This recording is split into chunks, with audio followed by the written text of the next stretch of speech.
মালাইকারি বানানোর জন্য একদম ঘরোয়াভাবে খুব ইজি পদ্ধতিতে আমি বানিয়েছি।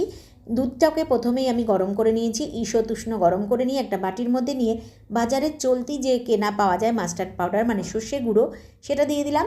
দুধ দিয়ে দিলাম পরিমাণ মতন, একটু লঙ্কার গুঁড়ো দিয়ে ভিজিয়ে রাখলাম মশলাটা।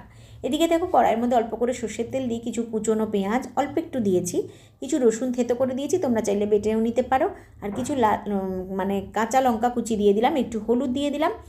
আর এদিকে কাঁচা মাছগুলোকে খুব পরিষ্কার করে কেটে ধুয়ে নিয়েছিলাম, তার মধ্যে নুন হলুদ একটু কাঁচা সর্ষের তেল মাখিয়ে রেখে দিয়েছি। পেঁয়াজটা এদিকে আমার ভাজা হয়ে গেছিলো। দুধে ভিজানো যে মশলাটা আমি করে রেখেছিলাম সর্ষে গুঁড়োটা, সেটা কিন্তু ঢেলে দিলাম। কিছুক্ষণ কষতে থাকবো, কষতে কষতে যখন দেখো মশলার থেকে প্রায় তেলটা ছেড়ে দিয়েছে, তখন কিছু আমি কাঁচা লঙ্কা কুচি দিয়ে দিলাম। আর দিয়ে দেবো এর মধ্যে একটু নুন, একটু চিনি আর একটু লঙ্কার গুঁড়ো, কারণ আমি মাঝখানে একটু নুনটা টেস্ট করে নিয়েছিলাম, নুনটা কম মনে হয়েছিল, তাই জন্য একটু দিয়ে দিলাম। দিয়ে আবারও কিছুক্ষণ ধরে কষিয়ে নেব।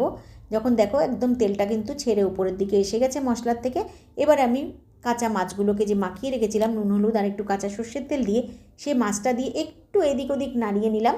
আর একটু পরিমাণ মতন দুধ দিয়ে দেবো, কারণ এগুলো তো একটু মাখা মাখা খায়, মানে বেশি ঝোল খায় না। দুধ দিয়ে দেবো, আমি এখানে কোনো জল ইউজ করিনি। আর একটু গরম মশলার গুঁড়ো দিয়ে ভালো করে ঢাকা দিয়ে দেবো, গ্যাসের ফ্লেমটাকে একদম আস্তে রেখে।